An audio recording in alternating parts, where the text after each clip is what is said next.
اعوذ باللہ من الشیطان الرجیم پناہ مانگتا ہوں میں اللہ کی شیطان مردود سے۔ بسم اللہ الرحمن الرحیم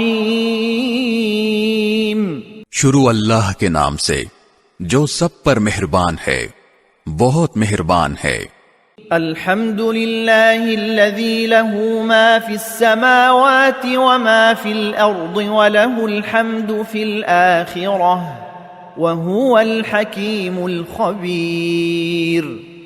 تمام تر تعریف اس اللہ کی ہے جس کی صفت یہ ہے کہ آسمانوں اور زمین میں جو کچھ ہے سب اسی کا ہے، اور آخرت میں بھی تعریف اسی کی ہے، اور وہی ہے جو حکمت کا مالک ہے، مکمل طور پر باخبر۔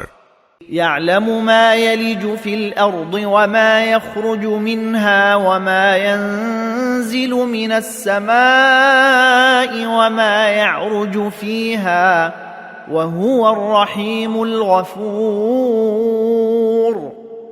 وہ ان چیزوں کو بھی جانتا ہے جو زمین کے اندر جاتی ہیں، اور ان کو بھی جو اس سے باہر نکلتی ہیں، ان کو بھی جو آسمان سے اترتی ہیں، اور ان کو بھی جو اس میں چڑھتی ہیں، اور وہی ہے جو بڑا مہربان ہے، بہت بخشنے والا ہے۔